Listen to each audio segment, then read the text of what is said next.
Hello, Weekday Warriors. This is Jason from Hope Christian Church in Augusta, West Virginia. Now, my challenge for you today is to do this. Let God find you. And I'm going to tell you what I mean by that and how I recommend that you do it.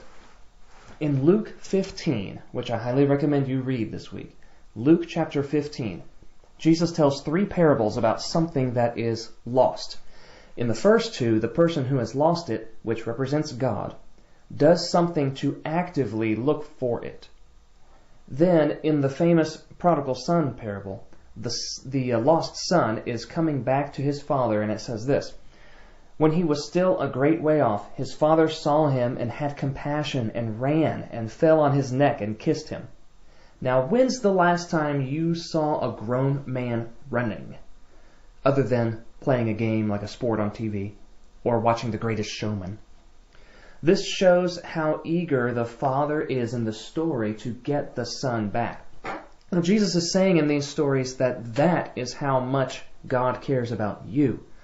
He searches for you. He is actively trying to get you. I have struggled all my life with thinking, God doesn't do that anymore. He's not really active anymore. But yes, he is. I mean, when did he stop being active and pursuing the people that he made and that he loves? He wants to take care of me. So I just have to let him find me. Now, maybe I'm not necessarily as lost as the prodigal son today, but maybe I'm holding on to worry or anxiety about something, which shows that I truly have a lack of trust in God somewhere, like Dave preached about on Sunday. And I'm resisting his fatherly care for me, which means I'm missing out bigly on the life that God wants for me. So here's what I suggest you do this week. Write down something that you're worried or stressed about, and then honestly evaluate and think, what would it look like if I gave this worry to God? How can I do that? For example, one time my wife and I were stressed out about medical debt we had incurred, and we were not well off financially at the time. Our church was also asking members to give an additional gift for the fiscal year end. So my wife had the idea to take one of the medical bills that we actually could afford to pay and give that money to the church instead of paying it. So that was how we literally gave it to God.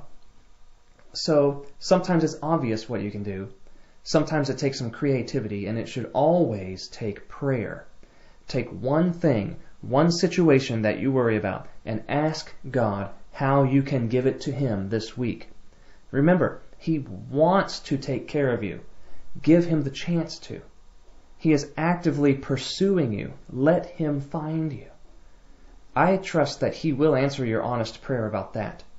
And the actual scary thing is that this exercise will reveal to myself how much I truly trust God, and it might not be the amount of trust I thought I had.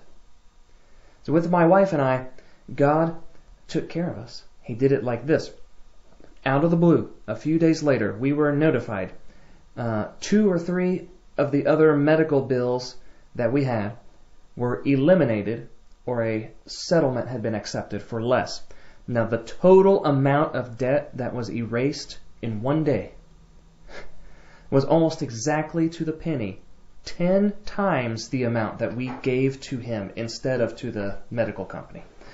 So you will never convince me that God does not still work actively for us when we trust him.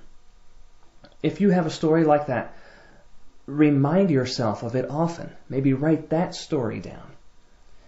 And I would also love to hear your story. If you want to put it in the comments or send me a message, you can go to my website, weekdaywarrior.net. Try it.